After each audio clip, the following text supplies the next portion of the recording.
Although it feels like heaven, I can't wait forever. Old habits are hard to break. I'm losing faith. Maybe we're better off this way, but I'm still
Hello, folks, and welcome back to another edition of Time Lapse. My name is Veewake.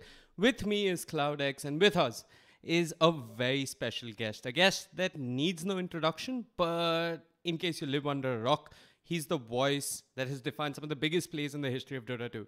The one voice that comes to mind when you think of the $6 million Echo Slam. The one voice that comes to mind when you think of that perfect black hole, or even a disaster in a game of Dota. Hi, I'm OD Pixel. Hi, everyone. Okay. OD Pixel. I mean, yeah, we've got OD Pixel with us in the house, and we also got ClouDx. How's it going, Toby? I'm doing well, man. I'm doing well. Okay. I mean, I really planned that. I had a lot of adjectives for you. But anyways, he's a person and a personality that has exhausted adjectives time and time again. And there he is, with that smile on his face. Toby, I mean, we got a lot that we want to bring up, but I think it's good to just start at the beginning. Where and how did esports start for you? Esports started for me back when it wasn't really esports. It was just some competitive ladders I played in back in Australia. So we're talking back in 2002. Is when I was playing in Vanilla COD and Battlefield 1942 teams. Some of the worst team names of all time. Actually, what was it? It was the ADF, which was the Australian Defence Force, and Arsenal. Not like the team, like the caliber of weapon. Okay. It was shit. One was my cousin's team. One was a team from my mate at high school. Yeah, and that was kind of how I started, at least. My first round in Vanilla COD, when I played, I shot my captain in the back of the head. So yeah, I start at the bottom. I was just about to ask you if you ever tried going pro, but I think shooting your captain in the back of his head kind of sealed you. Well, I was shit when I began, but so was everybody. Well, okay, maybe not everybody, but I worked pretty hard. Like I ended up claiming a couple of titles down in Australia, but it was back when like titles, they meant a lot to us then. But now people would just laugh and say, "So you won in a ladder with like 32 teams? Well done, yay!" It was a different era back then. Okay. And how did you get into casting competitive esports? How did that begin? Into casting was a bit of a weird kind of road. So I began because I was adminning as well as playing in the Call of Duty United Defensive ladders, and I found that our ladders were kind of dying because Call of Duty in its infinite wisdom keeps releasing a new version every year. COD 2 came out and most of the players transitioned, and only a few of us were just like, that game sucks. I want to keep playing COD Duo and Vanilla COD. And I was admitting the ladders. I'm like, I need to get some people interested in this. How do I do this? And I'm like, coverage. We need coverage. We need commentators. We need like hype around the matches where people want to listen back and watch this stuff. And there was a group called GameStar in Australia who were doing coverage for the Call of Duty stuff. And there's this guy called Sacrifice who was running the Call of Duty division. And I basically just put in the request saying, hey, can you come and cast our ladder? Like, can you give us some attention, please? And the simple answer came back, it's not worth our time. And I'm like, well, screw that. I'm now going to make up my own group. So I managed to get one guy who was in my team and two guys from other teams. And we basically started covering the ladder ourselves. It was some of the most dodgiest casting you've ever heard. Hopefully no one will ever hear it because the files have been lost in the ether somewhere. What a shame. But it was pretty good because we were experts at our game. We weren't experts at commentary. So we knew exactly who was going to win, how they're going to win it, and I like most people don't ever see me as an expert when I commentate, but back then I was. So yeah, it was a different time, but yeah, it pretty much came around because GameStar refused to do it. So I'm like, well, fine, I'll just do it myself.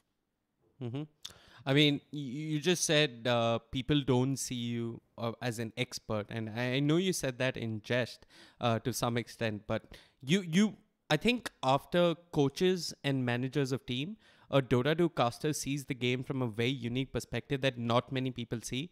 And you keep on watching Dota, you keep on casting Dota, you see it from that bird's eye view. I think one of the biggest changes in Dota of late is how other regions are coming into the limelight.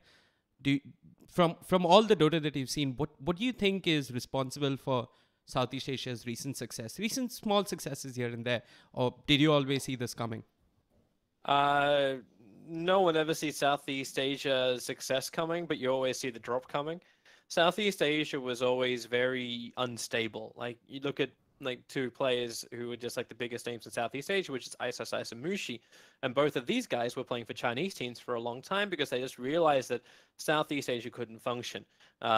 Be it the internal issues, be it the girlfriend issues, be it whatever issues that just plagued these teams, they were incapable of sticking together like they did back in the Warcraft 3 days, where it was a lot of pride to fight for Singapore. Like Singapore versus Malaysia was the biggest showcase of every night when I cast Southeast Asian Dota.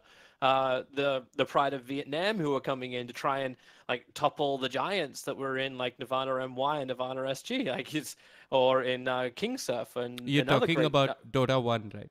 I'm talking about Dota 1. Yeah. And like back then, like it was really, really good.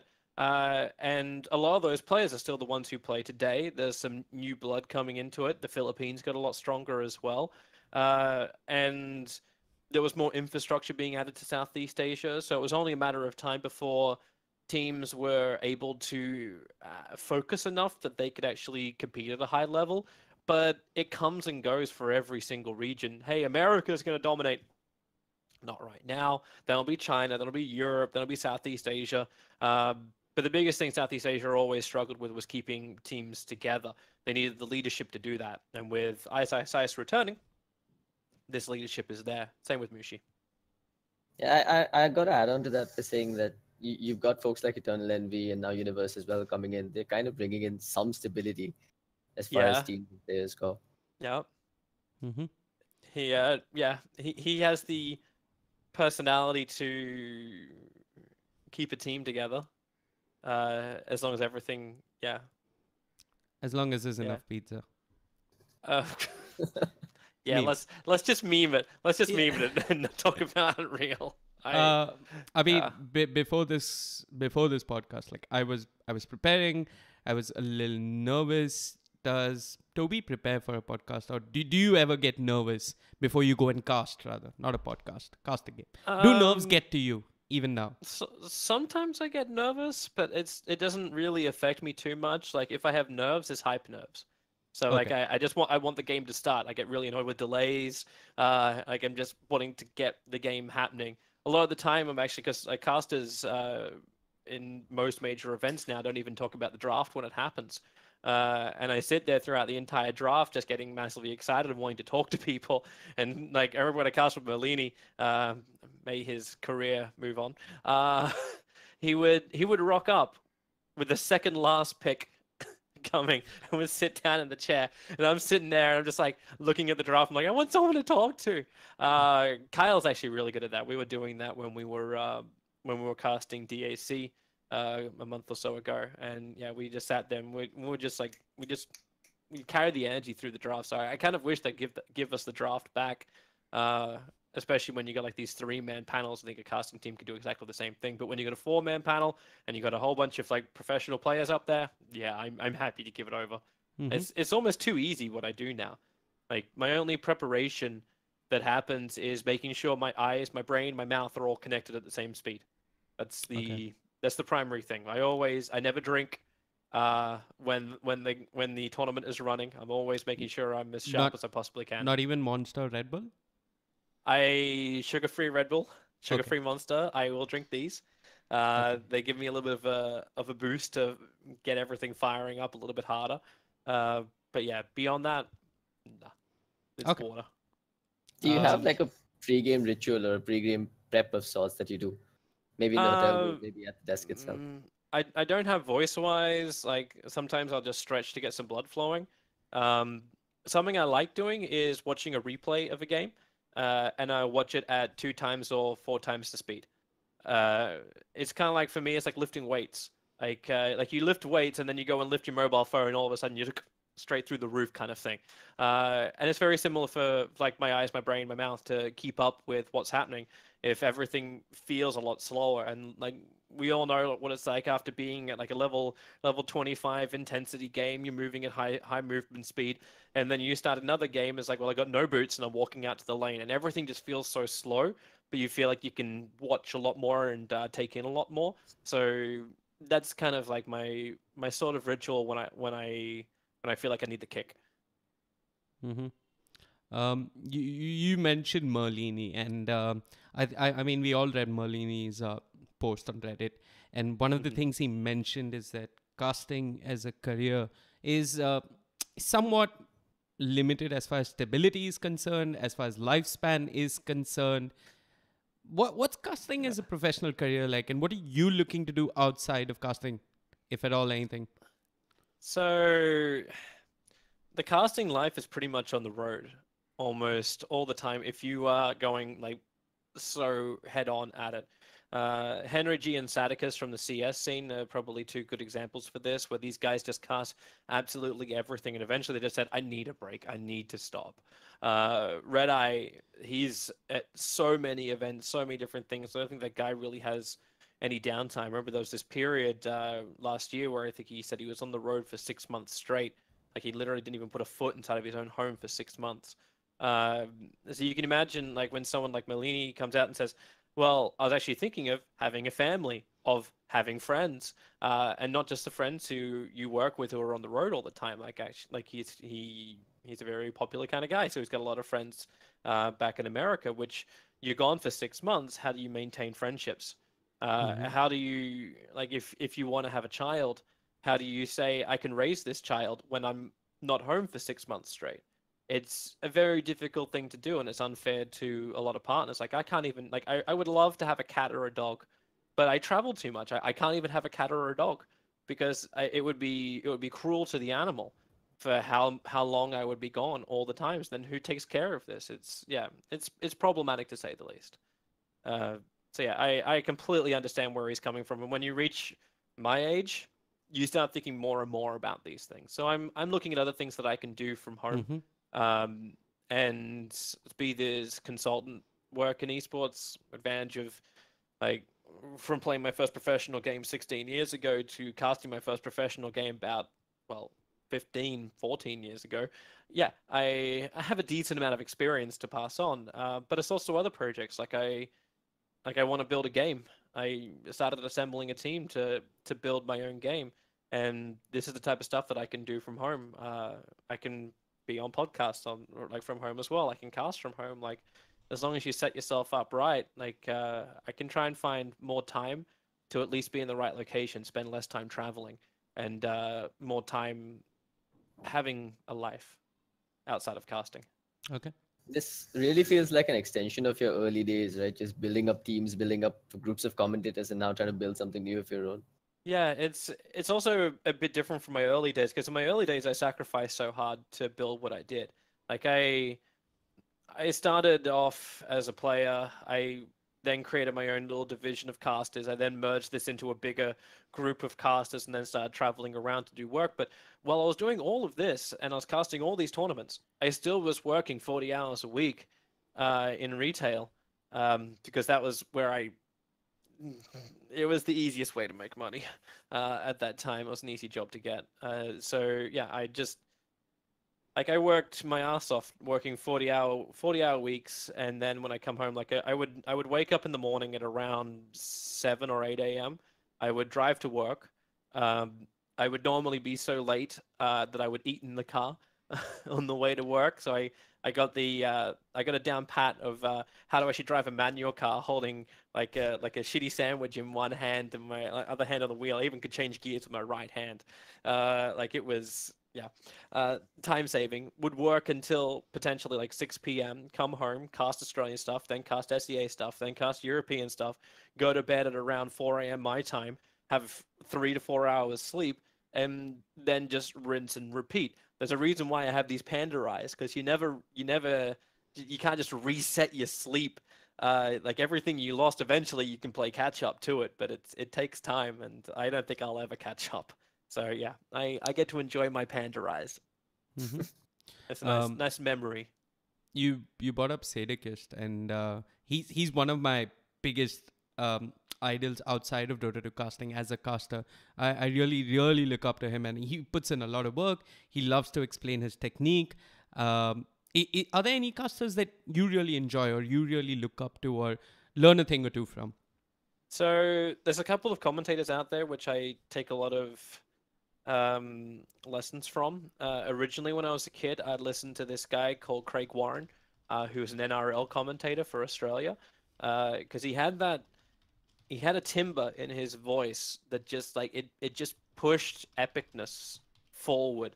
So I always loved what he did, and then I also liked the structure that came from people like Richie Beno, who was also a cricket commentator. Commentator. Yeah, Okay. cricket commentator, and end up being a host. May he also rest in peace, as he's passed away. And these are the guys who like originally inspired me. And when I went into esports, it was a cross between Day9 and Nartosis, who I really looked up to, because Day9 had this ability just to easily connect with a viewer. And to do this while still professionally casting. So you don't have to go to the whole Twitch level or YouTube level, of course we're on YouTube, of saying, hello Ryu Torres, you there in the chat, aren't you feeling absolutely fantastic today? Like that type of connection is what happens when you watch like a whole bunch of Twitch streamers. And when you're able to achieve that connection while professionally casting without having to give like individual shout outs, like this was a very unique talent. And then the ability to then structure everything really well with a balance of hype and analytics, that's where Artosis comes into play.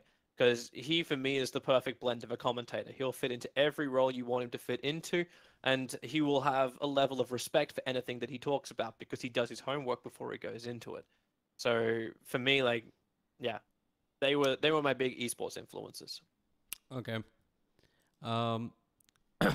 You spoke of doing homework. You spoke of the casters that you look up to, and you spoke of being on the road all the time. I'm sure you have many fun incidents from all these LAN experiences.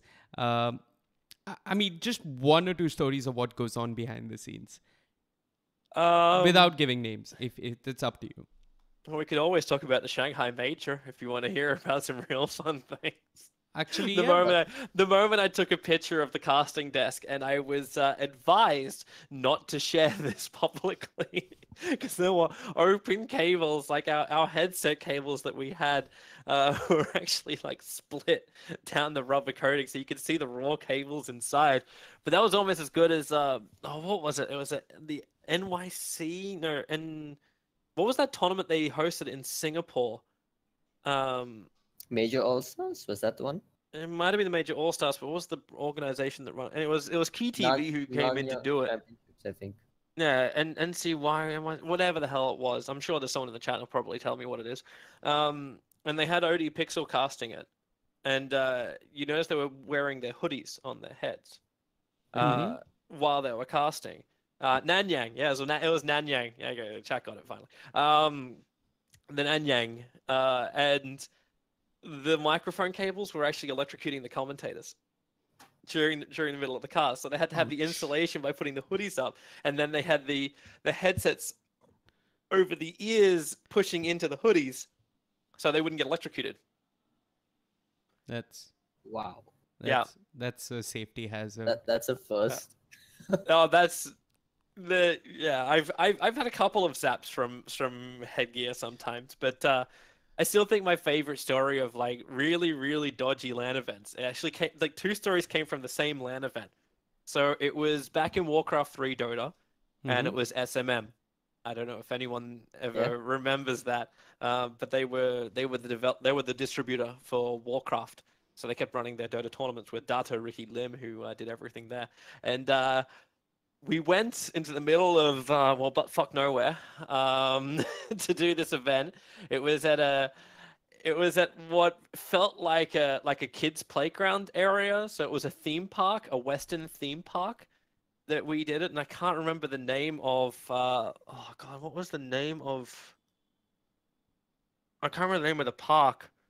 But anyway, so there were two things that happened. One was our setup was not so great, because we realized we were only doing audio casting back then. People would sync up on GTV or WAG TV, and then we would have the audio stream going out, and people would sync everything together. And yeah, we found out we couldn't plug into the desk, which was doing the PA for the event. So what I did was I found a SteelSeries headset, and I snapped off the microphone from it, plugged this into the laptop, and then dangled that microphone in front of the PA speaker, so we could get the audio from the PA into the microphone, into the Shoutcast Winamp plugin, so then everyone could start hearing it. I'm like, oh, this is like all levels of dodginess. Then we realized the audio was in stereo on the stage, so we're only getting half of the side of the audio. We're like, okay, can't fix that either. But during that event, we got ourselves a Malaysian tropical storm. Wow. And the venue got struck by lightning. Shit. Holy. Luckily, this wasn't when we were casting, and I was just watching some games that were happening down at the pit, and there was these monitors that they put on these metal like trusses, which went all the way around the pit, so you could watch the games that were going on. So it was just normal spectator stuff. And I was watching on one of the monitors when we got hit, and the power, you could feel it just like surge, like inside the venue, because you got struck by lightning. Like it hit the building itself. And the power must have gone into the trusses, and all these monitors that were hooked up on the trusses, like I saw a little flicker in the one I was looking at, and then a electrical fire began in the back of the monitor, and I got like this puff of smoke that just came out the back, a quick burst of fire, and boom, the lights go off and the fire goes out instantly too. I'm like, oh shit. There were no windows in this place. It was like a barn, a closed-up barn, where actually two barns connected together, and then everyone's like pulling out their phones, but we didn't have like these big phones that we have now. We had like these little like shitty little Nokias with like the screen that's like so little bite size. So we're trying to like see anything with like these phones so we can try and walk around, because they didn't get the power up for like 20 minutes. So we're like, everyone's just stopping still. I was like, where the hell are we? A great mate, like the guy I was casting with, did Blair Witch Project kind of recording. So they had a camera on it. He had a flip phone to get a little bit more light. So he just had the lights like, has anyone seen Toby? I need to find Toby. Kind of thing. It was really, that was. I really good. hope that video is online somewhere. It's probably somewhere. You have to dig a little bit more, look for SMM lights go out, and you may find it on YouTube. Which year was this? This would have been, oh god, 2007? 7? Oh, okay. 2007, 2008. Yeah, I didn't start doing the SMMs until like 2006. Back when esports was really homely. I mean, back when esports was limping after the financial crisis, because it was all trying to get back up and running, and then SEA organizations, because the financial crisis started soaking up more of the money and putting less of it into the actual tournament. So like SMM was the one to survive, because like Ricky Lim was, one, loaded, and two, holding the distribution rights for all Warcraft games, for all Blizzard games in the region. So for him, it was really easy to keep funding things. Mm-hmm. I mean, of late, you're casting a fair amount of PUBG. We all play I've done a couple of events. I'm not going to say a fair amount of PUBG. I actually caught it. I caught it. The one you did with Slacks. Is it? Okay, yeah, that was the PGL event. I did another one after that too, which was the GLL. But I'm casting with a guy called WTF Moses, who makes life really easy. I watch to just jump in and cast multiple games. Yeah. Yeah. He's one of the more established analysts so far. I mean, PUBG's barely new, but he does a lot of the color commentary, if you call it. He's done a lot of homework. He talks a lot to the teams. For a while, he was casually coaching FaZe as well, which is one of the top teams in PUBG. So yeah, when I was hunting for a co-caster, because I made the mistake when I tried to get into CS:GO of not being a little bit more rigid with who I should cast with. So I did 2 events when I started CS:GO. The first one was the PGL event, their PGL Open or whatever it was called, and I cast that with Sadicist. which you can imagine is a bit of a problem when we're both play-by-play casters. Exactly. And he wanted to make a name for himself as a play-by-play caster because this for him was his first big break after he got out of GE, or after he took time out from casting GESC, whatever it was, his North American tournament. Yeah, it was definitely not GESC. Yeah. ESA. It was ESA. Yeah, so like that didn't really work. But then a couple of months later, I cast with Henry G, and I cast at an event in Birmingham, and it was great. It was fantastic. I'm like, if I started there, things may have been very, very different for me now, because I may have actually taken CS casting a lot more seriously. But instead, I felt very deflated because you go from being the #1 caster, feeling really comfortable in one game, to being, well, shit in a different game. So it took an attitude adjustment for myself as well to appreciate what it's like to move from game to game and understand that not all skills are easily transferable. So it was a good learning experience for me, at least. I mean, it's just a shot in the dark here, but have you really felt that casting Counter-Strike is a lot easier than casting Dota? Or doing play-by-play in Counter-Strike? No, play-by-play in Counter-Strike is actually a little bit more complicated. Play-by-play in any game where, like, because Dota, like, I did this in one of my videos when I talked about constructing teamfight commentary. And it's basically like you can see so many different storylines that will happen in Dota. A team fight, when you see a draft, you already understand how the team fight's going to be structured. You understand how everything is going to flow out. You understand the critical abilities and the timings for it all. So, like, the best preparation before you cast a team fight is understanding everything that's going to go into this. And then it pushes out. You have momentum. You have the build up. You have the end, or potentially hold the build up and then the end. And then it goes back to the casual conversation of, like, two guys just having a chat about, like, what's going on in the game and what's going to come and setting up for the next big moments. So Dota has this real nice flow that comes to the commentary for it, because there's always action, there's always something interesting to talk about, and the team fights are really structured in a lot of ways. And when something doesn't follow the structure, it becomes an excitable moment because it's something different, it's unusual. Hopefully it's for a good reason, because someone made a great play and not a real shit play. But when you cast CS or you cast any kind of shooters, especially CS, because CS is all about the slow setup, build up, and then quick headshot. Oh my god, that was amazing.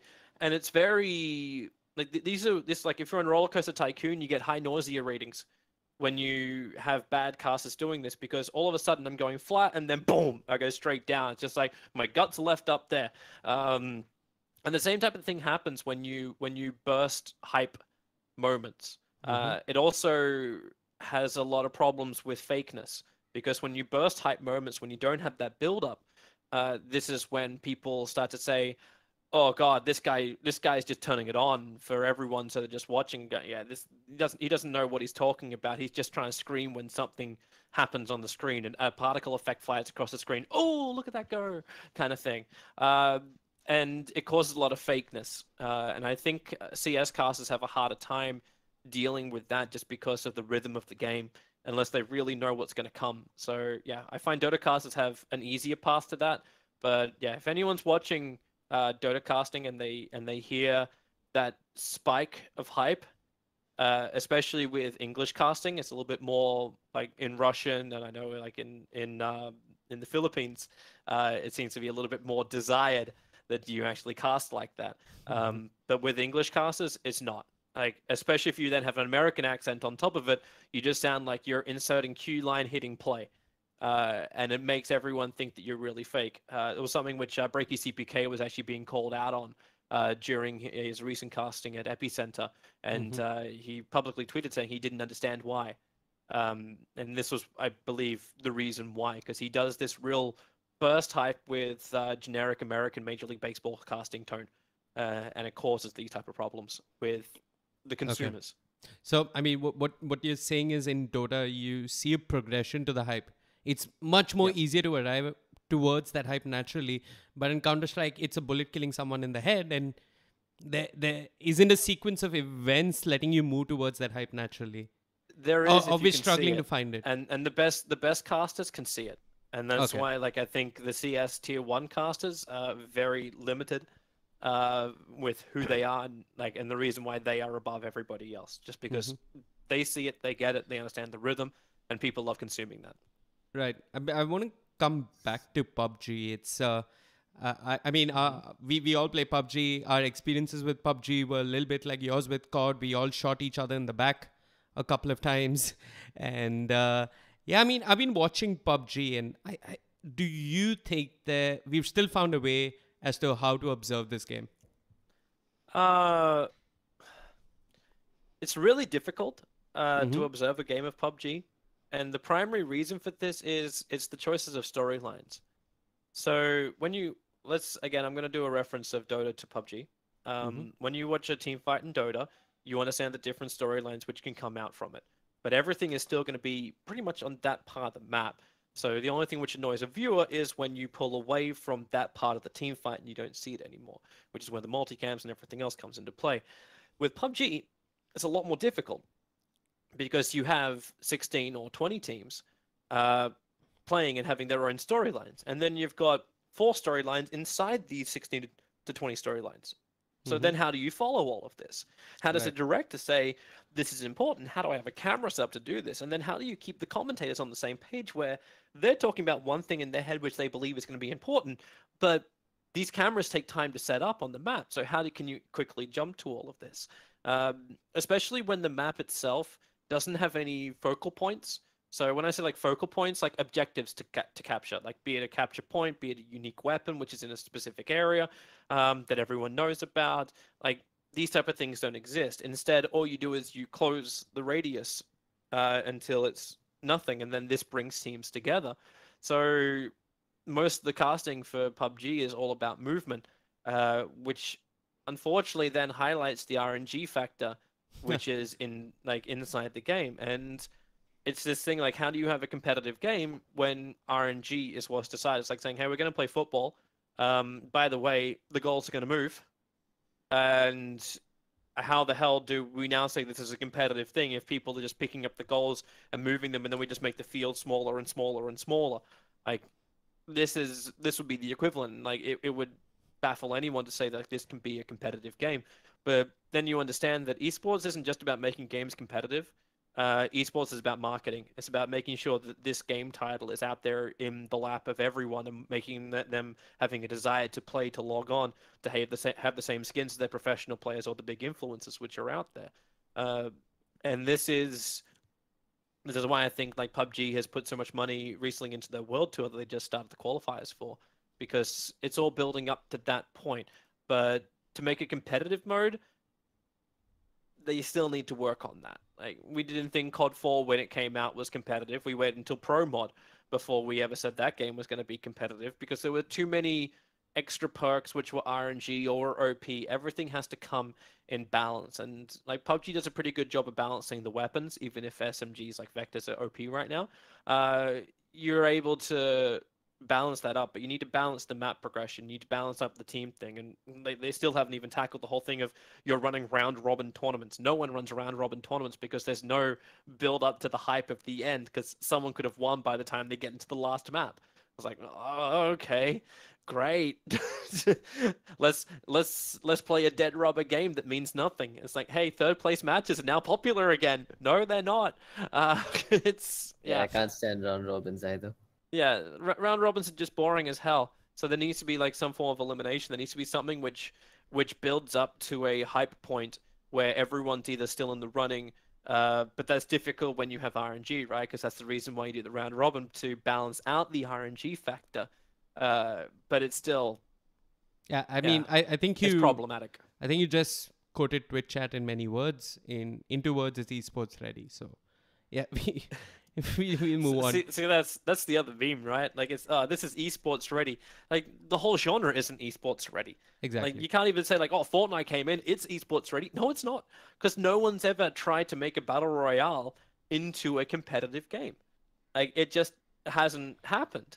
Nowhere near the high levels of success. Like, you've got the Dota genre, you've got FPSs which are out there, but they're all very structured around search and destroy, or they're structured around bases. So you don't have that when you have a objectiveless map. And this is where someone needs to work out a really clever way of either creating a new game mode inside these battle royales, or creating focal points, or creating ways where the RNG affects but doesn't decide.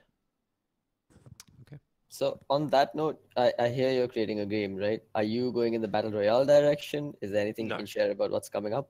I'm keeping everything pretty close to the chest, but the only thing I'll say is it's a sandbox, Okay. and it's not battle royale. Yes. That's good to hear. That's all I'm gonna say. Like I'm very happy with the way I look at the gaming world and understand the progressions. Like we've gone from RTS, we've gone into like RTS, FPS, MOBA, kind of evolution, and like for me, like this game I think is going to be the next port of call for gaming genres. Okay. Sounds exciting. All right, Hope so so. let's talk a bit about your life at JoinDOTA, because a lot of people, they see Toby today as the successful caster that he is, but they don't know much about the kind of sacrifices you've had to make, uprooting your life from Australia, going to Berlin. Yeah. Can you tell us more about how hard that was, and what kind of sacrifices did you make over there? Well, Australia to Berlin was always an interesting way to start, because I had Moritz Zimmerman, also known as Mooseman, who was the man who created a lot of the player profile videos that you probably watched during TI. And he and I basically tried to build JoinDOTA up from scratch. So he was the project founder, and I came in with him at the very start. And it was all backed by a company called Freaks for You Gaming. And at that point, I really just wanted to get out of Australia because the internet there was terrible and the location was really difficult to work from. Just because of both time zones as well as expenses. So it made a lot of sense that I needed to find a job over in Europe to basically be kind of like in the center of the world, to make a career, and to also not have to work a full-time job as well as having casting full-time job. So it was kind of hard to sell off everything that I had in Australia, and I basically moved to Europe with €1,000 in my pocket and everything in one suitcase. It was a raw move, and I basically started again from scratch with everything I had in my life. So I sold my car, I sold my computer rigs, I got rid of all this shit, and then started up again. And it was slow. Like I didn't have much money to do anything, and like I had a steady salary coming in, but it wasn't a hell of a lot. But it was enough for me to do what I wanted to do, so it was fine on that front. But eventually, like I decided to leave JoinDOTA, and I did that at the start of this year, because over time I felt like what I wanted to achieve didn't line up with what they were trying to achieve and what I wanted to own. Like I wanted to build something up and actually own it myself, and I couldn't do this being part of their company in my mind, and I wanted to be able to, like, if I wanted to have someone else come in and manage me, I could make that decision myself, like actually having control over where I go with my life. And I'm not saying the Freaks for You were saying no to that, but it's the problem inherited in the system. Like how do you function inside this system while still respecting the system? And I ended up having very little respect for the system. So I'm just like, screw it. Like I need to go independent, and it's also a challenge for myself because I'm a very comfort kind of guy. Like I threw myself out of my comfort zone when I left Australia and went to Berlin. And I threw myself out of my comfort zone by not being able to say I have a contract of full-time employment and I know how much money I'm going to get every single month. Like this is concerning on a lot of fronts for me. Like I still sit there with it hovering above my head, and I'm like, oh, I need to make money this month. But I built up enough savings that I felt like it was possible for me to do this. So I felt like it was something I had to do. Mm-hmm. Interesting. I mean, a lot of folks just think that, okay, so Toby's picked up a microphone in Australia, someone offered him a job in Germany, and now he's doing what he loves. But it's really a lot harder than that. Yeah, it's I was looking around for a while. If it wasn't for my casting of the Farm for Fame matches, I would never have actually met Mooseman, and he never would have invited me. In fact, I was actually invited by Freaks for You 9 months before that to cast the League of Legends tournament that they were going to build up. So if that ended up going through, I probably would have started casting League of Legends. Because it was very early on the day. It's like I did the same thing for Heroes of New Earth when it got created. Like I was casting Hon because I'm like, hey, maybe this is the next one. I got to keep my options open for how does Dota evolve, and having like Ice Rock being part of S2 Games at that time is like, well, okay, you definitely got to cast this shit. And then Pendragon goes off and makes League of Legends. And I'm like, I should also keep an eye on this one as well and not take sides, because like I never talked to Ice Rock before that. I had no loyalty to him at the time, and I'm like, okay, so I should keep my eyes open for this kind of stuff. I'm very happy with how things panned out, though. I'm happy that League of Legends job did not come to fruition. Yeah, and so is the rest of the Dota community. Yeah, because I would not have been allowed to cast Dota if I cast the LCS. Mm-hmm. Yeah. I think, yeah, I mean, Dota also has a very unique division between its two casters. I mean, in CSGO, I think the concept of a play-by-play and an analyst is a little more fluid. I'm actually going to cut to a quick break. Toby wants a quick break. He's made all of us cry. He needs a break himself. He'll be back in a couple of minutes. I went through this, and it's gonna go through me. I mean, I've gone through these, so yeah. Okay. I mean, yeah, Toby. Feel free. Give me 10 seconds. I'll be back. Yeah, I'll wash my no hands, worries. trust No me. worries. Okay. For those of you in chat, we are going to take audience questions. I think we still have a couple of things we want to chat with Toby about, but do stick around. Audience questions are more than welcome. And yeah, we'll push those. I saw a couple of questions out there, like who's going to win DI8 and stuff. Come on, guys, you can get a bit more creative than that. But yeah, we'll definitely ask that as well. I want to fill up my predictions too. Yeah. Yeah, we can ask him which team Toby supports. I mean, I don't know which team Toby really supports as an individual. I think that'd be interesting to know. It used to be Navi at a point of time, if I'm not mistaken. But yeah, everybody's got pen and paper. They're making the lists. Which shampoo does Toby? Okay. Okay, now we're going to ask about bath and body products, are we? Oh, flashbacks to WCG right there. I got to tell you this story. So you want weird funky shit that happens at LAN events. So I was casting World Cyber Games. This would have been in 2014, I think, the World Cyber Games Grand Final. And I was casting with a guy called Caldor, who had cast Warcraft 3 stuff before and cast StarCraft 2. Right now he casts Heroes of the Storm. But he was casting Dota with me, because WCG didn't have the budget to bring in a second Dota caster, but they needed to have like a pair of people casting. And we ended up having this game that was going on for like 90 minutes. It was one of the slowest fucking games ever. And it was like IG versus LGD or something like this. And it just kept droning on, and every time a fight would begin, it wouldn't happen. And I was getting so antsy to pee. Like I got the feeling about half an hour into the game, I'm like, well, I hope this game ends pretty soon. And I started standing up, because I'm like, I gotta walk this shit off. And I'm just walking from side to side, and I got really excited every single time a team fight could happen, because it means I'm one step closer to peeing. And the hype level was going up and up and up and up, and I was just like kind of going a little nuts about everything that was happening on the screen, because my brain was going nuts with the need to pee. And I kept hyping up, and the Korean production team that was working the event thought I was getting so hyped, they put me on the fucking camera. And so I'm like, come on, just fight. Why won't you fight? Like, I'm basically saying this at the people on the screen. And they're like, oh, he's really excited about this. He's hype casting right now, right? Like, it's just like the Korean casters do with everything else that's normal. And I'm like, no, I just need to pee. And then Caldor is just like, dude, sit down. Like, you gotta sit down. They think you're actually excited about what's going on. And I'm like, dude, I need to pee. Like, this suit is not gonna, like, I'm gonna have a blacker patch in the middle of my crotch pretty soon. So I put the headset down at one point, and he just gives me this look of like, what the fuck? Like, I can't believe you're leaving me at this point. But in the event hall, I had the casting desk, which is like halfway down the crowd area, and then you had like the big stage, and then you had to go behind the stage and then run like another 150 meters to actually get to the toilets in the back area, which already had a queue.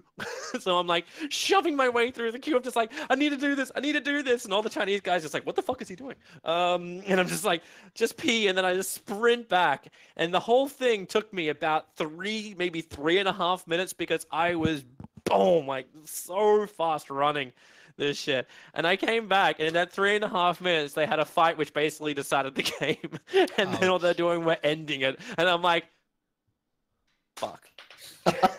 Like if I waited another 5 minutes, I would have probably pissed my pants, but I would have seen the end of. I would have actually had the end of the game, and I'm like, yeah, okay, brilliant. Yeah. That moment when you're like, I can't walk out of a cast if I need to pee is just not possible.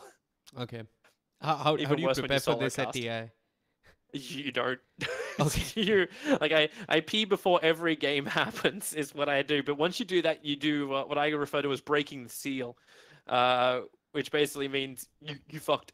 Like you totally fucked. Like because there's nothing that's gonna be able to help you hold it back, and you can't just like have a bottle under the desk at TI. That's not the way that works. Yeah. This isn't WCG anymore. No, this is actually a real event.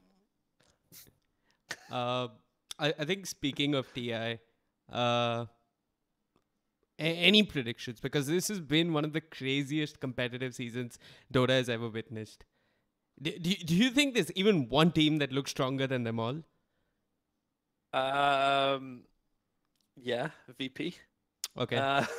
Who's the close second though? Because that spot is up for grabs. I don't think it really is. Like, I think people have to stop analyzing what's happening with these teams. Mm-hmm. Like, you qualify for TI already for 3 teams. And everyone's just been ripping the shit out of Secret. Because they limped over the line. Like, they didn't just win they were winning every single event in the Q2 of this DPC.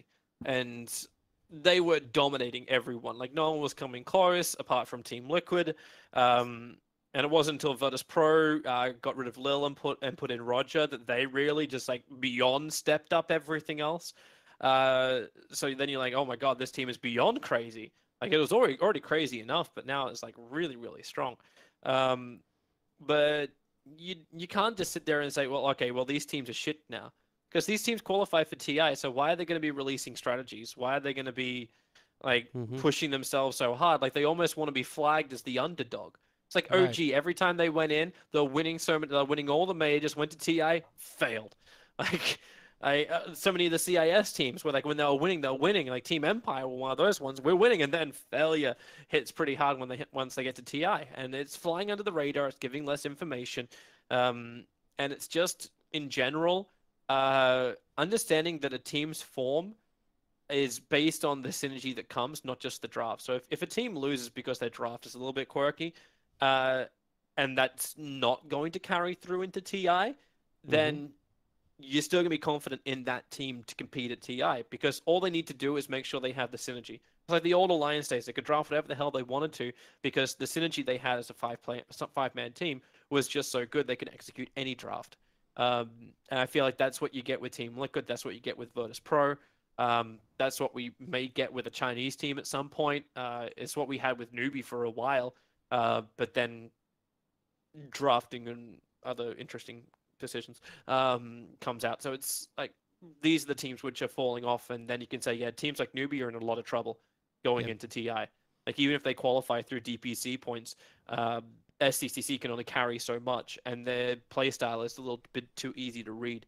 Yeah. So all these things just start to build up, and then you'll sit there and go, okay, well this team will be good at TI this time. This team will not. But I think there's a lot of judgments coming out at the moment which are very unfounded.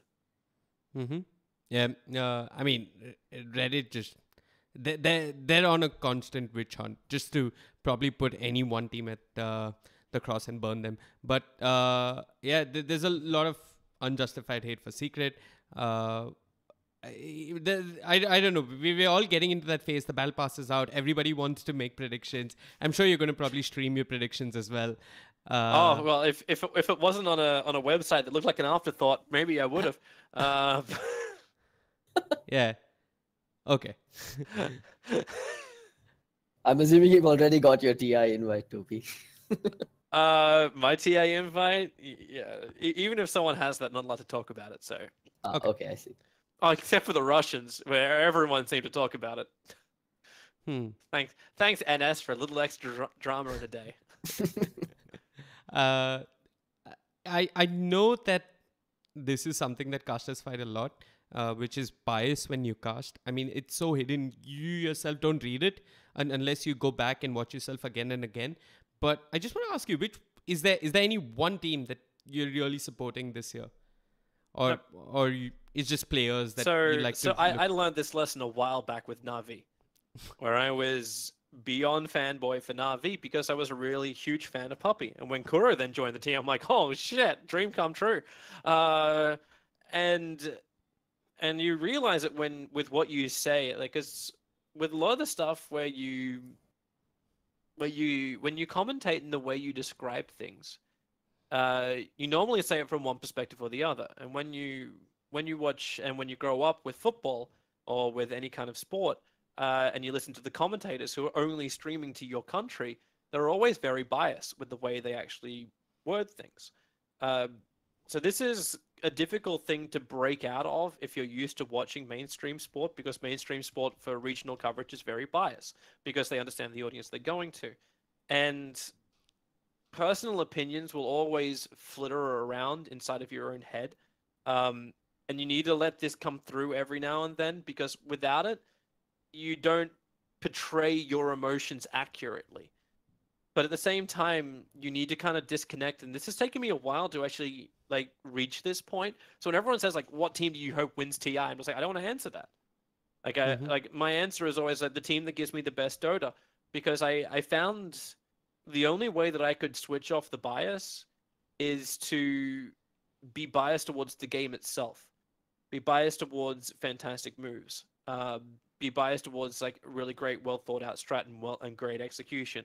And the more you hunger for this, the easier and more natural it is for reflex casters like myself to just say the right thing at the right time. The only storyline which sometimes kind of kicks you back a little bit in the teeth for it is when you are trying to sing the story of the underdog, which a lot of people who watch always love to support, and they say, oh, "Man, these guys are like SG." SG was like, "Come on, SG, you can freaking do this," and you want to portray that picture, but you don't want to sit there and like they're going up against a team like, let's say, Evil Geniuses, where all the Americans just like, "What the fuck is going on here?" Like, I'm cheering for my own team, and you're cheering against me. And you create a conflict between yourself as a commentator as well as your viewer. And you will then have the Reddit threads made about this. And this is how Reddit can actually have like two threads at the same time saying opposite things, because you realize that you were biased towards one team. So one group of people absolutely adore you, and the other people hate you. So you need to find the way where you can praise both sides of the fence at the same time, and keep everything focused to what's really hard, who has managed to overcome this adversity. Mm-hmm. Yeah. I also think that the vocal minority plays a big part here, because most of the vocal guys are the ones that are against you, but then the Yeah. majority are just enjoying quietly, not really not bothered about getting on the keyboard and typing something. Some people who just like it's that whole like changing of image, like we were talking about before with the whole I'm a play-by-play caster, but I don't see myself as an analyst. Like there's some people who will never see me as an analyst because all they'll remember me for is the guy that screamed Doom is back run. Like this is the only thing they'll remember me for. And I don't blame them for that, because like first impressions last a very long time. And I don't really go out of my way to change the fact that I'm a hype commentator. I definitely gone out of the way to change that I'm that type of hype commentator, which just screams nonsense things. So I've kind of moved on from that realm of commentating, but it's one of these things where the community will always see you in a way, and it's very difficult to shake this until you have like basically a brand spanking new community. But then you'll still have those vocal minority people who will remind you of where you came from, what you did, the mistakes you made, and it's difficult to ever escape from these people. and difficult for a community to escape from these people because they latch onto drama, they latch onto someone saying something negative and then creates controversy, and everyone loves a controversy. Like, yeah, so it's like for me, like I just have to tune it out and just enjoy what I do. And it's very much the same as like bias casting. Like I focus on the game of Dota 2 because I enjoy the game of Dota 2. I focus on what makes me feel good. And that allows me to at least keep the same energy that I have over a course of a lot of years of casting this game. Okay. You mentioned how you'll always be remembered for the guy that said "Doom is coming, run." In Counter Strike, I think of late the division between a play-by-play caster and an analyst is starting to fade away. I mean, they're both free. Even Henry G and Sadakist, like they switch things up. Maybe every now and then Henry G would do play-by-play. I don't think that distinction is really strong in Dota. And of late, you watch Fogged occasionally call out the smaller fights with OD. You see Blitz even do it every now and then. Do you think Dota can do away with this distinction over time? I think any casting pair can do away with that distinction, but you need to have a lot of synergy between the pair. Okay. So the standard way of commentators when they began was to have, like, actually the original version was 2 play-by-plays. And it was pure entertainment. And then it moved into this analytical guy as well as play-by-play guy, because this happens once the scene develops and you actually have people who are experts in the game and not just people who sound like they're experts in the game. And this became the easiest thing to do because one guy would handle the play-by-play and then they would shut up and give the other person a chance to speak and analyze something, and then back to the play-by-play, then back to analytical.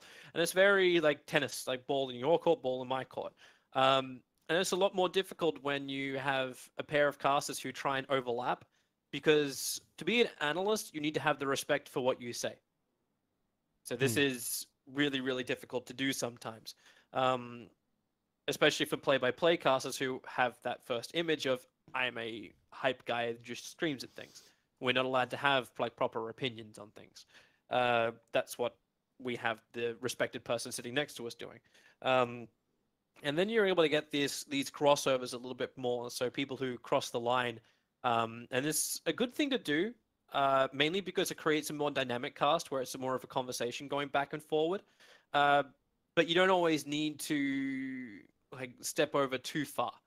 Like you just want to make sure that people understand like the both of you are involved at all times in the cast. Like that's what you really want to aim for, and that's what synergy in pairs really works for. As far as putting 2 play-by-play casts together, this is like doomed to fail, mainly because you don't have that respect from anyone who's trying to make an analytical thing. It's like, oh, Toby analyzing the game, lol, like a kind of shit like is going to come up. And it doesn't help anybody. It doesn't help me. It doesn't help the viewer. You just sit there going, well, I don't respect what this guy says, so it doesn't matter. People like Capitalist, who have spent a lot of time like playing and moving closer to towards that analyst role, he's actually now, in my mind, less of a play-by-play and more of an analyst. And he actually functions better with play-by-play casters now because you want to get like a play-by-play pairing where it's a lot more entertainment. He's the kind of guy that can do that. And he knows what a play-by-play caster wants. So like for me, like last TI, we didn't even see Cap cast in the main event. And like for me, like this was a bit of a travesty. What should have happened is LD and Cap should have been put together. Okay. This would have been a fantastic combination to actually push forward. And I kind of hope Cap actually gets that chance this year, and probably he will, considering LD has seemingly retired now. And we'll see what happens with the rest of the play-by-plays, but and the rest of the pairings too for whoever qualifies for TA. Hi, Sind. And see who everyone gets paired with. So it's kind of hard. The whole analysts crossing over, so like Fogged and Blitz crossing over. I understand what they're trying to do. I think it works a little bit better with Fogged because he's got this real fun rapport when he does a little bit of play-by-play, and Owen always bounces off it really, really nicely. With Blitz, I find it a little bit more difficult because they basically just trade the role. They don't merge the role. So Cap will come back with analytic after Blitz does play-by-play.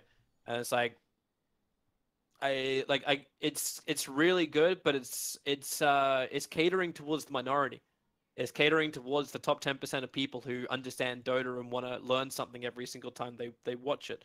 Where esports crowds these days, it's less of that crowd that you're really catering towards, and it's more of the crowd of, I'm a new person who has never seen this game before. Make me feel the hype. Make me feel the energy. And that's your job now as a commentator more than anything else, is just to give the hype, give the energy, and make them actually fall in love with the game and not just analyze the game. Because when you analyze the game, like it's like reading, like, would I rather read a textbook or would I rather watch the Avengers movie? Yeah. Like what are you really looking for? Like, I'd like to read the textbook, which explains the Avengers movie, like directly after watching the Avengers movie, and that's where the panel comes into play. But burning that into the cast when you've got this limited time, and the cast is all about creating moments that don't get lost. Like, so we remember things like it's a disaster. So we remember like these fantastic moments the players have managed to like build up into and create. And that's, in my mind, the job of the commentating team when they go into that cast. And if you fail at that, like I always hate myself when I'm like, I could have done more with that moment. I could have made that moment better. And what did I say at that point? I threw a generic word in a monotonal voice, and I'm like, well, fuck that shit. Like I'm ashamed of myself when I pull out of a cast like that, because I'm like, I lost that moment. Yeah. I mean, and some of these moments repeat, right? But you got to make each one look unique. Like, I mean, there's an Aegis steal in 3 out of 10 games. And yeah, but everyone, I think it's safe to say, Arfu. yeah. And the Yep. patch note says it's Aegis. So just putting that in. Ice Rock could fuck off. Like you don't run a game for 7 years in Dota 2 and have it in Warcraft, and we're all saying it different ways, and then just coming in saying, well, I'm sorry, this is the correct way to say it. It's a little pompous in ways. Like, it's like saying my way is right and your way is wrong. What makes your way right over my way? Like, is this the correct way? Like, people do it when I say Visage. Like, Visage can be said Visage or Visage. But people are like, no, because it's done by an American voice actor, it's Visage inside the game, so you got to call him Visage. It's like, it's so short-sighted, and it's actually, in a lot of ways, it's really offensive to other languages. So, like, I mean, there should be unique ways to say many different things. As long as we all understand the same word, it doesn't matter. And to make a point of it is just shit. Like, to put it very, very nicely. I hated it when I read that. I'm just like, what the fuck? No. It's like saying I can't say hello anymore. I got to go like hello. Like and I'm just like, so why is your way better than mine? Like, is my way incorrect? Possibly, but it's my way. You still understand the word. I mean, on some level, it kind of goes against, the whole philosophy of how Dota as a game is balanced, because everything is left open-ended. Dota is one of those games where if something's broken, you don't fix it, you break everything else as well, so that it stays, at an even level. Yeah. I feel like it's restrictive to say that you pronounce this like this. I just find it kind of shitty. Like, hey, it's not like language evolves over time, and the definition and even the way words are said changes over time as well, influenced by culture. Like, I'm sorry if you then want to just like shit on my culture. Thank you. Like, I always found it one of the greatest things. Like, it's the reason why I think Cyclops gets really liked as a commentator as well, because his accent is so thick, and his English is a little bit warped. The way he says things is so unique that no one will ever be a Cyclops. Obviously, you reach that point where it's like, can I understand everything he says? Probably not at a main event, especially in an English-only speaking country where they're not used to actually having someone like Cyclops. But you still go in there and go, like, I'm going to remember words the way he said it, because I found it so entertaining and so great. I was like, why would I ever want to call it anything else? Because that just sounds so much better. I have a question. And this is where you can like evolve the way you cast and what makes you an individual and stand out. You said Cyclops. Sorry, my bad. You said Cyclops is unique, people like to listen to him because he's unique, but not at an English-speaking event. Do you think someone with a thick Asian or any part other than, I mean, a thick Asian accent, even if he could be understood, would he be accepted by a main stage English-speaking event? If he could be understood, then you've already overcome it. Okay. Like it's that simple. Like when I start talking about things of like individual words which you say differently. Like if you only have a couple of these throughout your cast, and people are like, oh, what was that? Oh no, that's what he was talking about. I've already worked it out. Like then it's okay, because it's variety is difference. When your entire cast is that, the person is trying to translate in real time, so they can't focus on what's going on. And this is when you need to do language courses. This is when you need to catch up. Like Shiva, I think, is actually the greatest example of this. Okay. Shiva, when I first met her, like I had trouble understanding what she was saying. And I'm not saying her English was bad. I'm just saying like I just wasn't used to hearing an accent like that. It was the same thing when I went to Germany. People there speak English, but they're like, we don't understand Australian. It's like, what? Like, what is so different about my language? And you realize it takes people time to acclimatize to this. And there's ways around it by having straightforward words, which are understandable for everybody, morphed into your language a lot more. And I think Shiva, I always like using her as an example because she's worked so hard to develop this. Like she did her language courses. And I always used to think like Shiva would take 5 minutes to say what others would say in 30 seconds. Now she summarizes it even better and doesn't take 30 seconds. She takes 20 seconds because she gets to the point. And I give her so much respect for that because there's a lot of people out there where English is not their primary language who come in and do English coverage and have failed to do what she has done because they just don't see the need for it, or they're too lazy to do it. It's like, is it really that important? And the simple answer is yes. When you have an organizer who says, like, we're going to put you on the main stage of the international, the biggest event that we run, and we're going to put you in front of an English-only speaking crowd, and we're going to send you out globally to everybody who all speaks different languages, and they've learned English, and they're going to watch the main English stream, and they have to understand what you say as well.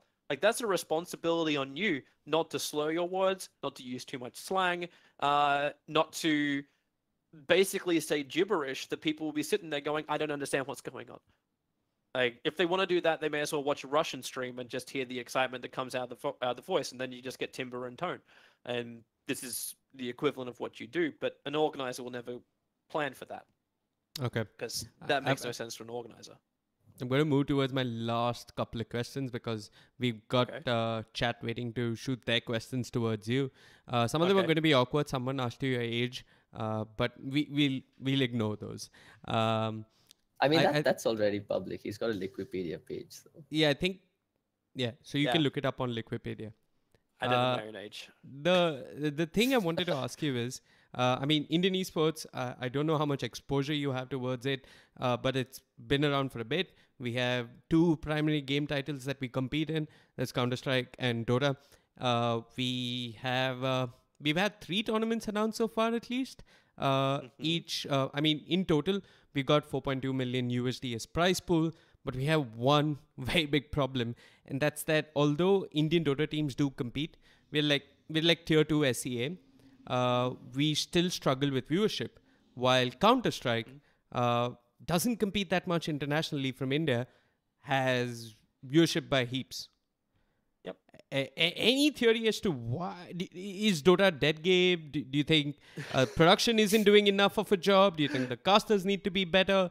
Do you think the community... It's very simple when you try and break this down. Like if you want to talk about like a game like Dota versus CS, like how many people play CS against how many people watch CS? Like, is the game very easy to consume? Can I just jump in? Can I just watch it? Can I understand what's going on? Yes, I can, because not a lot's really changed. Maybe the map's been slightly modified, but it's still the same gun, still the same objective. When I tune in and I watch Dota, and a new patch has just come out, everything is different. You get the same kind of frustration when you play a game. It's like, why is Roshan no longer on the southern part of the map? Why is he on the north side of the map? And it's because I was gone for 2 years, and I've come and like, what the fuck is going on here? But with CS, like, that doesn't really happen. So it's easier to pick up and consume Counter-Strike because the concepts are simpler, everything moves simpler, where Dota requires education to understand. And this is forever its problem, where Dota has an issue of picking up a new audience because the audience needs to read the textbook before they can enjoy the movie. And Like, there's this one. is yeah. So this is where you kind of hit your problem. As far as like India goes, like I don't know how many leagues you have that are running locally.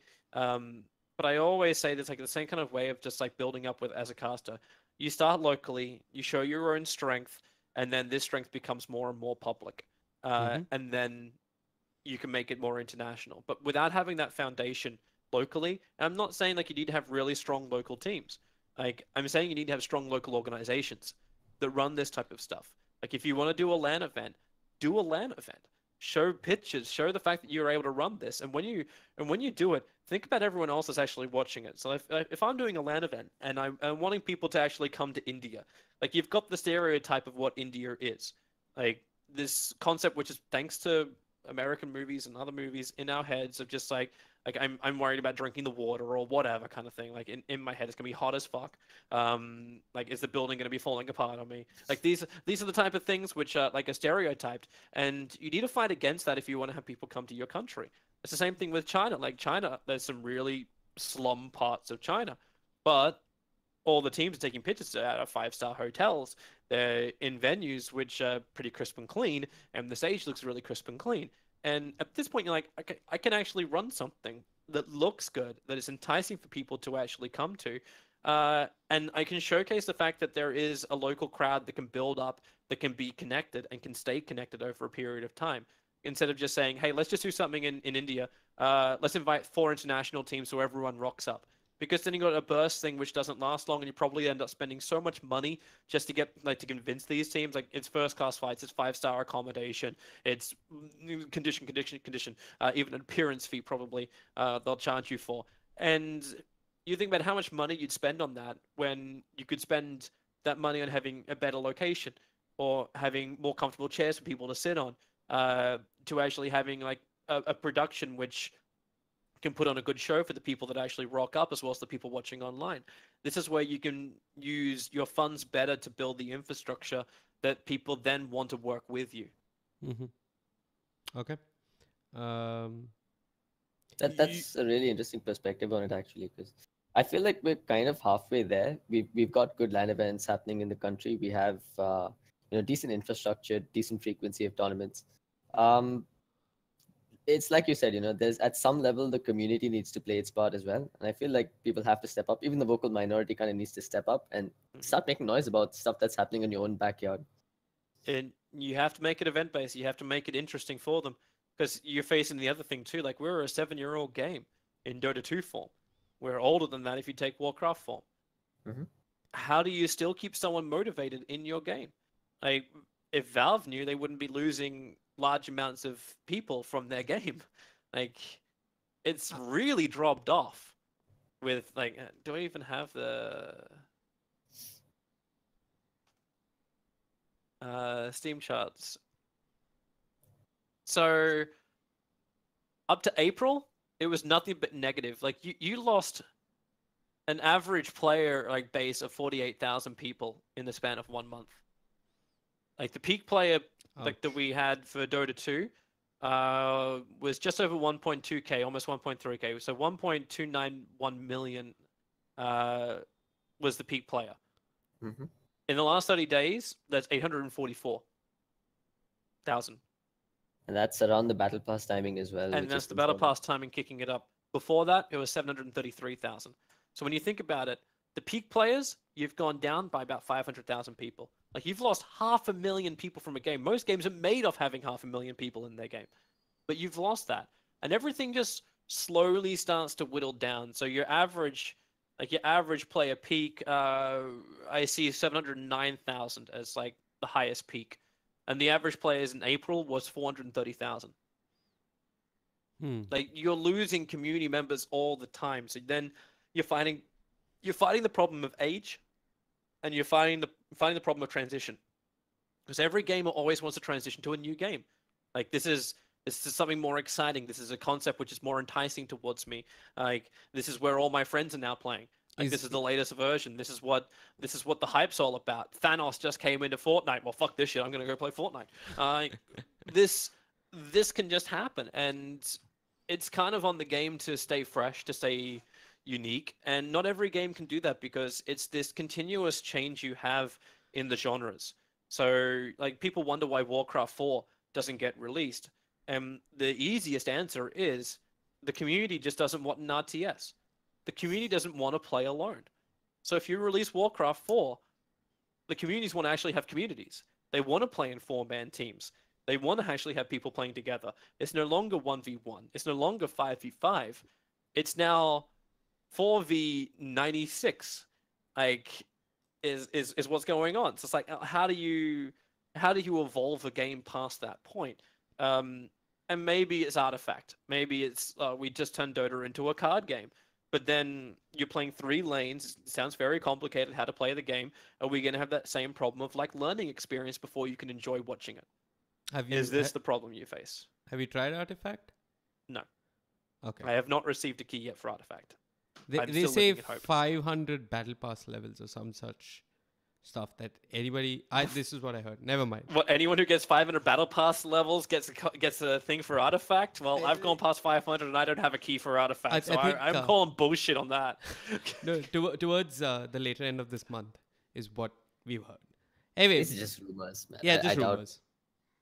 Just rumors. Honestly, just rumors. But I know that Artifact was meant to tie up to this TI in some way. So I don't know. Maybe it is the solution to declining numbers. Maybe it isn't. I don't know. Maybe it's going to actually be a problem for the declining numbers. You can go back to something which I'm probably not the greatest guy to quote, but IX Mike 88, when I'm just like, custom games is where everything is. Like, I made this tweet. I said, custom games is going to be the future of Dota. Because that's how Dota got created. It was a custom game inside of Warcraft. Yeah. So how do you get more users? You have a variety of games. Like the amount of times I just chilled out of playing Dota and I just played like Mall TD or Gem TD. Like these games I played so much because I just like, okay, I had enough of serious. I just want to have some fun.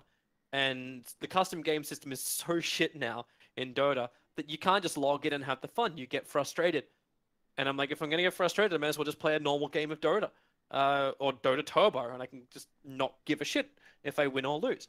And these are the type of things that I think like kind of hurt Dota, the fact that it never got developed. But it's the idea of like, okay, Artifact comes out. How many people now just go and play Artifact and don't play Dota? Mm-hmm. Because I'm already getting my dose of the characters that I want to be close to. Hey, there's a cute courier that jumps around my screen. And I prefer a card game because I find it less stressful than Dota.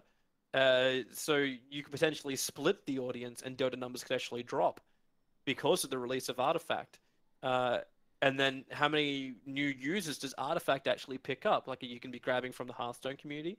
Are you grabbing from any other card game communities that are just like, oh, I got to check this out?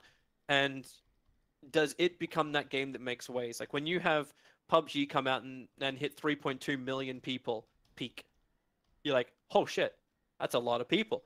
And then Fortnite comes out, and now they're like, they don't have their numbers public, I don't think, but like their numbers go through the roof as well. And you're like, well, is Artifact going to live up to this, or is Artifact going to be like a lot of other big titles that get released that has 50,000 people playing it at one point, and that's forever where it sits? And you say, well, the game is good, but does it really make waves in the gaming world? Is this the transition of something that is the top three esports Dota, like Dota to Artifact? Is this the transition, or is this the distraction from the fact that Dota is struggling? And I say struggling purely on the numbers I've been mentioning. As far as the scene goes, there's never been more money for players. So exactly, it's a very robust scene in that It sense. seems like the esports scene is still quite healthy, but as a game itself, it might be struggling. yeah. As esports will also struggle in the future too. Esports cost so much money to run that it's starting to reach a point where it's like, is it still viable for me to invest into this? And that's when you look at people like Ninja and what they were able to achieve at the esports arena, where that entire thing probably set them back $200,000. And that's the cost they had to do what they did. And he has 800,000 people watching him on his stream. Like, holy shit! Like, why am I spending so much money when TI itself has what? Like, we peak at 350K on English alone. Russian has 500,000 probably if VP reach the finals. If they're lucky. And we still only just then come level with a tournament that costs $200,000. Yeah, It makes you start to ask the questions of like, what is better when a developer says, I want to invest money into getting my game into people's houses, in front of them as a consumable object? Is esports still the way to go? Yeah, Dota had 80K viewers in Epicenter for, yeah. Hey, $1 million. You're worth 80K viewers. 200,000, and that's not even what was available. Like, what the people won for being there was time with Ninja. It was potential money for beating him in the game. But that's it? Shit. Why am I wasting so much money if I'm a developer and I'm trying to reach a new community? Why do I not take an influencer community, which is easier to transfer over from game to game? This would make more sense. Coming back to the whole stream viewership and such, do you think ESL on Facebook is the way to go? Do you think there's something that they could do to rectify what's gone wrong so far? That's just a combination of shit things happening at the same time. Like, Facebook data problems were such a huge part of it. But I always like to... Okay, so let's go from the ESL organizers side of things for this question. ESL have been asked, like, they want to run majors. They want to run Dota majors. And their prize pools before this was $300,000. In order to run a major, they need to gain another $200,000 to then get Valve's funding to bounce it up to 1 million. So where does the 200,000 come from? Like, how do you make a major? Do you start cutting costs everywhere else? You do that, everyone's going to start having real issues with you. So you need to then sell out even more. You need to have groups like Mercedes-Benz who are able to pump in a lot more money. And then you have to sell out even harder in order to actually justify the fact that you're now taking an extra $200,000 from somewhere to pay for this tournament. And you do this like, well, how do I get that money? And distribution rights is the way it's done in mainstream media. And when MTG buys it over, they're probably sitting there going, well, why can't we use mainstream media stuff? Because they didn't realize, like, it's a global platform for this type of stuff. So they sell coverage for Facebook, and it's for English only. It's English as well as Brazilian coverage. And this is because in those two areas, Facebook is really, well, in English, it's obviously going to be huge because it's global. But also in South America, it's really, really big too. So these are the only two that get sold, and then you still have the Russians who are streaming out over on Twitch. So the Facebook numbers just drop massively because everyone wants to watch on their own platform, and this is where you hit the critical thing. So ESL make the deal so they can have the money in order to have a major, in order to actually pay for what is a very expensive endeavor, running a Dota major or any kind of LAN event. But the audience is sitting there going, well, I want to watch on my program. So Twitch is my TV. And then you're coming in and saying, I've got to watch on Facebook. And it's not as transferable as saying, like, I can just flick a different channel and say I'm going to have the same experience, because you don't, because it's all web-based stuff. It's like, okay, I'm going to watch a movie on a DVD, or I'm going to watch a movie on Netflix. What is the difference in quality? What's the difference in sound? What's the difference in the fact of, like, why is my Netflix picture completely pixelated because my bandwidth just dropped all of a sudden? Or maybe my connection to this Netflix server is not as good, so I'm going to go to like another service provider. I'm going to go onto YouTube, and I'm gonna watch movies on YouTube. But now YouTube servers are having problems as well. So which service is actually better? Everything is very different. And then saying, like, I'm forcing someone to move from their DVD 5.1 surround sound system onto a data system which only has, like, low bandwidth 480p quality and the audio is in mono. Like, that's kind of the equivalent that people, like, reaction people are having when you get them to switch from streaming platforms. And this is where the Facebook stuff all falls down. And then, of course, the data shit on top of the fact you need to have an account, the fact the devices don't work the way it normally does. You can't expect a team of you can't expect like a viewer base to just accept it when they lose features without giving them something more in return. And this happens a lot when you have platforms like Facebook. I went through it with Own3TV and Dailymotion Games, where they don't have the same stuff as their competitor. They're weak in some areas, so maybe they're stronger in others, but you need to feature those others. And people will still hate the fact that you've taken something from them. So this is why the whole debacle gets brought up between ESL, Facebook, and the community. Okay. I think, yeah, I mean, we could keep going for another hour, but it's getting late here. It's We need almost like 8 more tea breaks. yeah. We need a lot of pee breaks. It's also evening tea time for you, I'm sure. But yeah, we're going to let the audience ask the questions now. Shoot, Okay. folks. There you go. Let's wrap things up with some good questions. Absolutely. Questions. I think there was one question, and this is actually the first time I heard your voice, which was MYM versus Navi in Dota 1. Farm for Fame? Was that the name of the event? Empire versus Navi or MYM versus MYM Navi? versus Navi. Yeah, that I was. think that was still when Malk was playing, and It was. That was a pretty epic game. Like that was actually one of my favorite highlight videos as well, which is out on the internet. There's a great one for it. Yeah. okay. Okay, so Vishal has a question. Would you like to come to India? General question. Have you ever visited? I've never been to India. No. Okay. I'm always happy to go and see new countries, but I'm always worried when I travel because I don't know what I'm going to get. Okay. I think this puts you on the spot, but I'll ask it anyway. Who, according to you, is the best play-by-play caster, except you, and the best analyst in Dota? Whew. The best play-by-play caster for me is ODPixel. I put him up there because his energy is above anybody else's. His diction is really good during team fights. He has a tendency to go too far sometimes. I wish he would have a little bit more of the structure of LD, but yeah, for me, he's the upper echelon kind of thing. Analyst wise, Syndrome. Hmm? Syndrome. Well, in a way, I- yes. In a way, no. Because okay, so Syndrome is good, no doubt about that. But the problem is he's very he just comes on and he just does his thing, which is good. Like it keeps everything casual, keeps everything relaxed. I definitely enjoy that kind of environment, and thanks to our history, we can do that. But there's others who, if they focus hard enough, like they can go above Syndrome. They just need good guidance to get there. Syndrome definitely is like one of my favorite, if not my favorite person to cast with. I thought like he would be hands down Merlini until he retired.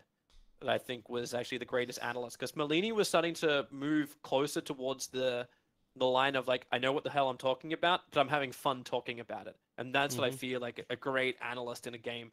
Like that's what it's all about. Right. Like the knowledge is effortless. The knowledge is fun. Yes. Okay. Yeah. But you need to be able to have fun with it and just not make it too heavy. Like I don't be eating red meat all day. Like I have to actually mix it up a little bit. Right. Hard question. Hello, TobiWan. What is your MMR? My MMR is shit. That's what it is. Okay. I call it Fubar. My MMR is Fubar. Okay. With whom do you enjoy to cast the most? As in just watching. Like, who's your favorite co-caster? Sin Merlini. I enjoy working with Fogged as well. I actually find Fogged really good. Okay. Okay, so... There's Okay. an interesting one from Cyanide, actually. So, by the way, shout out to Cyanide. He's the reason we're even doing this podcast. He asks if the MOBA scene has any chance of a comeback, or do you think we're bound to go down the StarCraft route? I think we have to come back while we're still up on top. But like this genre will never die. It has a level of loyalty in it which is like it can't be dismissed. Like, it's very difficult to walk away from these type of games. So no, I don't think the genre has a problem. I think the genre still needs to remain fresh, and I think both Riot as well as Valve have some decisions to make coming up to that. But I think its biggest problem is the fact that it's always going to be compared to other games which are coming out.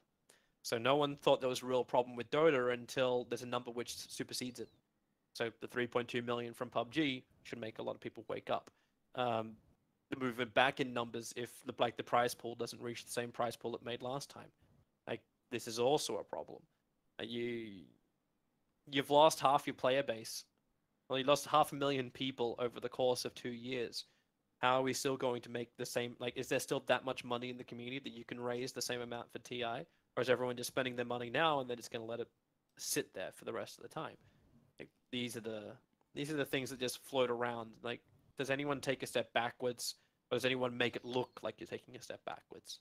This is what harms the Dota scene, and what Riot and Valve need to try and work out how they overcome. Okay. Is the well-played series going to continue? Yes. Okay. Yes. I'm. There's two things that I want to make sure are moving forward by the end of this year. One of them is my game, and the second is well played. Okay. A lot of questions here. Some of these we have touched upon earlier. I'm obviously going to pick the most interesting ones.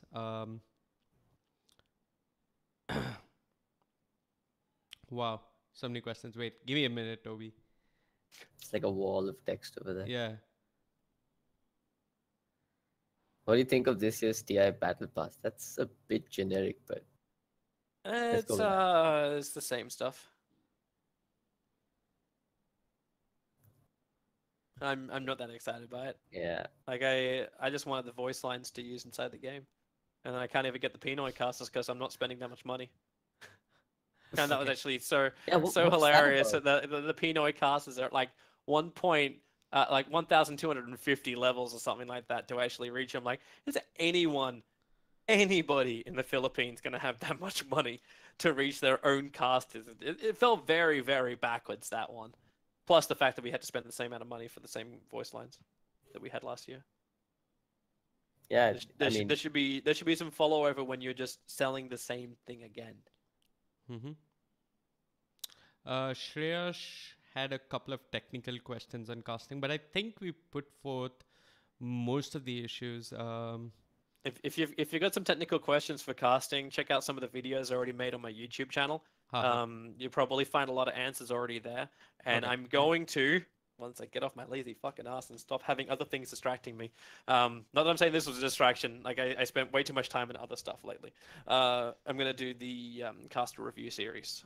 Okay. I'm actually going to Are record a video applications- today for Are that. applications still open for that? Because You can still put applications in, yeah. I think I'm just leaving the applications open anyway. But Okay. yeah. This is a very strange question. I think this guy definitely knows you somehow or something. I just want to know, when Toby is in the USA, what's the spot he must visit before leaving? Is there some hidden context or something that I'm missing here? No. No, I have no Okay. idea when I'm going to be in the USA next. There's no Dota events going on in America, so Yeah. no, Okay. I'm good. Okay. So Navi Alliance was the El Clasico back then. Do you think there's an El Clasico now? If yes, which two teams is it? Liquid VP would be the El Clasico right now. Okay. And yeah, I think that's pretty much That's our questions. Woo! okay. So I think that's it. We can start to close things up. Toby, when can we next catch you live casting an event? I'll be ESL1 Birmingham. Okay. On Facebook. Yeah. On Fa- Or don't. Way to don't- rub it in. So I'll see you at the Super Major. Okay. And yeah, I think that's about it. Thank you so much for being a part of this, Toby. Thank you, ClouDx, as well. As you know, we're a bunch of content creators from India. We follow Indian and Southeast Asian Dota. Do hit the subscribe button. We're going to be doing a lot of podcasts related to Dota and Counter-Strike on our Counter-Strike channel. and see you soon with another episode of Time Lapse.